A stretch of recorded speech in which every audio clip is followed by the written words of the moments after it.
That's the pop of a 95-mile-per-hour fastball, heard 0.4 of a second after being thrown a distance of 60 feet 6 inches, traveling on a straight line. But then the next pitch seems to fall off a table, at least from a batter's perspective. My curveball spins exactly the same as my fastball, except the opposite way, so the hitter can't see it. But does the ball really break in mid-flight, or is it an optical illusion, as some have maintained over the years?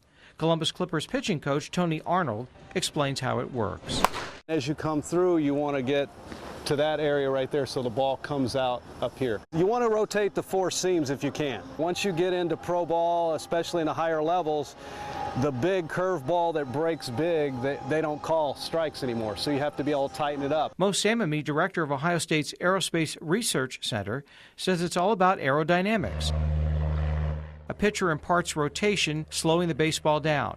The deflection is created by the wake surrounding the ball, called the Magnus effect, similar to turbulence over an aircraft. Higher pressure on top and then lower pressure at the bottom, so that is curving the ball toward the ground. I asked Dr. Doug DiOrio, a sports medicine specialist, whether that extra pressure causes problems for the pitcher. With the throwing of the curveball, there's extra stress on the medial side of the elbow, and there's a stretching force that goes across that ligament there, and it'll pull on the bone. And that's also why we recommend no curveballs till about 14 or 15 years old. Sophisticated wind tunnel experiments confirmed that the curveball, once thought to be a deceptive pitch, was the real deal.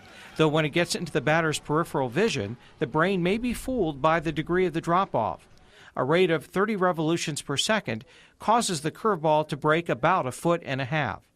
Third-year Capital Law student Tony Nero uses a radar system at Huntington Park to track the vertical break of the ball. Something we keep an eye on here at the ballpark is the lightness and heaviness of the air.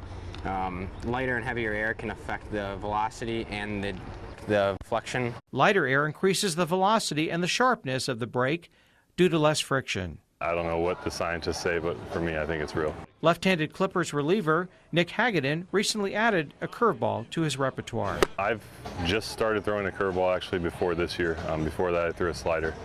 But I think it's reality. I don't think it's an optical illusion. I mean, just watching the replay of the pitches and everything, to me, it looks like it actually moves. Put your middle finger right on this seam and your other finger right next to it, and then your thumb kind of right on this seam, off of this finger, and it spins this way.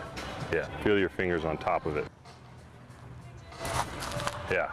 A hitter facing a hard-throwing pitcher has only about 1/4 of a second to make a decision whether to swing, one of the hardest skills to master in all of sports.